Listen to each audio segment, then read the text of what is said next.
Lockdown 4 शुरू होने वाला है और एक बार फिर से मिनिस्ट्री ऑफ होम अफेयर ने उसके लिए गाइडलाइंस इशू कर दी हैं। 31 मई तक लॉकडाउन चलेगा और जो लोग लॉकडाउन का वायलेशन करेंगे उनके लिए पुनिशेबल ऑफेंस के प्रोविज़न है। और बार बार ये बताया गया है कि एपिडेमिक डिजीज़ एक्ट, उसके अलावा नेशनल डिजास्टर मैनेजमेंट एक्ट का चैप्टर 10 सेक्शन 51 से लेकर 60 तक और इंडियन पेनल कोड का सेक्शन 188, उसके तहत जो भी वोलेटर्स होंगे उनको पुनिश किया जा सकता है। अब इसमें जैसे एक बार फिर से आपको याद दिला दें कि भाई जो है नेशनल डिजास्टर मैनेजमेंट एक्ट का जो चैप्टर 10 है उसमें अलग अलग प्रोविज़न जो है जो पुनिशेबल ऑफेंस हैं उनके दिए गए हैं। जो कोई अलग अलग ढंग से वोलेशन करता है, गाइडलाइंस का ब्रीच करता है, उसको उसी तरह से पनिशमेंट का उसमें प्रोविज़न है। जैसे कि सेक्शन 51 जो है पनिशमेंट फॉर ऑब्स्ट्रक्शन एटसेट्रा। अब उसमें क्या है कि कोई व्यक्ति अगर सेंट्रल या स्टेट गवर्नमेंट का कोई एम्प्लॉइज़ है जो किसी ड्यूटी पे लगाया गया है, उसका जो काम में बाधा डालते हैं उसके, या फिर जो गाइडलाइंस इशू की गई है उसको कंप्लाई नहीं करता कोई व्यक्ति, तो उस केस में उसको 1 साल की सज़ा, जुर्माना या दोनों हो सकते हैं। और अगर वो जो हरकत कर रहा है या जो एक्टिविटी कर रहा है वो इमिनेंट जो है डेंजर टू लाइफ, ऐसा कोई एक्टिविटी वो कर रहा है, तो उस कंडीशन में जो है सज़ा 2 साल की है। फिर जो कोई व्यक्ति ऐसी सिचुएशन में, क्योंकि डिज़ास्टर का टाइम है, देश भर में लॉकडाउन लगा हुआ है, और ऐसी सिचुएशन में कोई व्यक्ति जैसे पनिशमेंट फॉर फॉल्स क्लेम, कोई आदमी फॉल्सली कोई चीज़ क्लेम करता है, उसके पास सब कुछ है। जैसे कई मामले आपने देखे होंगे कि लोगों ने फ़ोन किया, कहा कि उनके पास खाने पीने के लिए कुछ नहीं है, और पुलिस जब खाने का सामान लेकर के गई तो देखा कि उन्होंने इकट्ठा किया हुआ है। तो उस तरह के जो मामले होंगे फॉल्स क्लेम वाले, उन मामलों में भी 2 साल तक की सज़ा का प्रावधान है और पनिशमेंट जो फाइन का भी प्रावधान है, और दोनों भी हो सकते हैं। फिर जैसे सेक्शन 53 है, उसमें punishment for misappropriation of money और मटेरियल एटसेट्रा।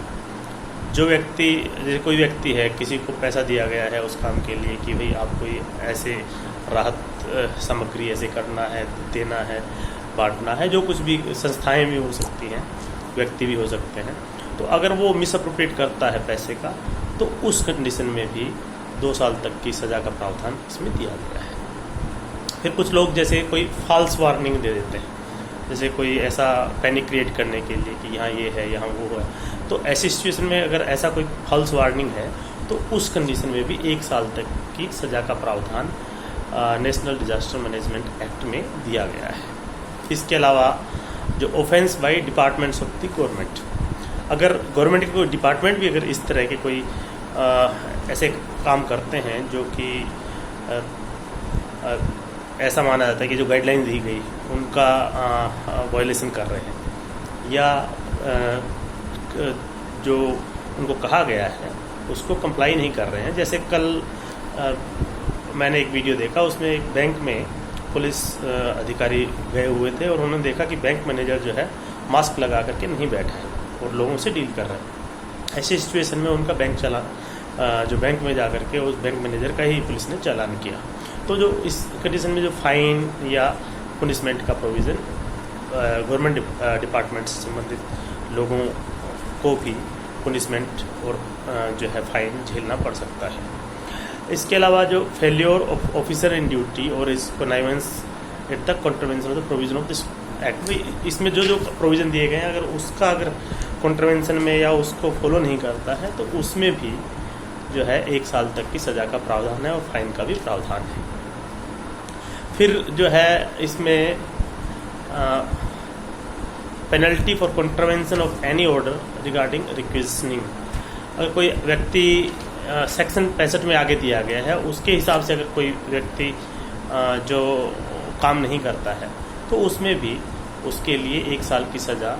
और फाइन या दोनों का प्रावधान है। फिर ऑफेंस जो कंपनियों के द्वारा किए जा सकते हैं, कॉरपोरेट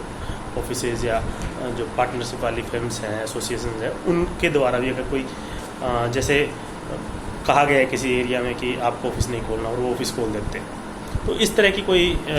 जो गाइडलाइंस को फॉलो नहीं करते, तो उन कंडीशन में भी जो है पनिशमेंट का सेक्शन 58 के तहत प्रोविज़न दिए गए हैं। उसके बाद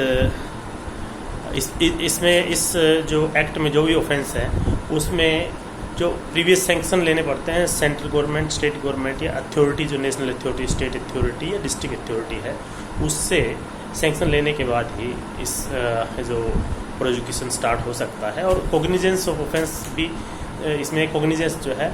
स्टेट अथॉरिटी, नेशनल अथॉरिटी या डिस्ट्रिक्ट अथॉरिटी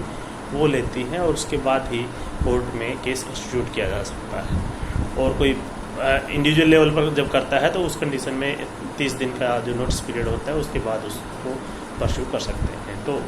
डायरेक्ट जो है इसका कोर्ट कॉग्निजेंस नहीं लेता है, कोई अगर कंप्लेंट भी करे तो ये जो गवर्नमेंट अथॉरिटी है उसके थ्रू ही होगा। तो ये तो है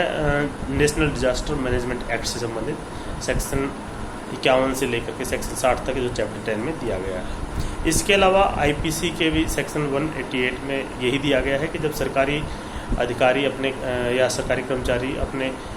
ड्यूटी पर हो और उसमें आप अगर बाधा पहुंचाते हैं तो उसमें भी जो है पेनल प्रोविज़न है और पनिशमेंट का प्रावधान किया गया है, आपको वो भी झेलना पड़ सकता है। इसलिए आप जो मिनिस्ट्री ऑफ होम अफेयर की तरफ से जो गाइडलाइंस आई हैं, आप हर जगह टीवी में, रेडियो पर, वेबसाइट्स पर, पोर्टल पर, चैनल्स पर, सोशल मीडिया में दिखाई दे रही होंगी, तो उसको देखिए और घर पर रहिए, सुरक्षित रहिए, स्टे सेफ। ठीक है।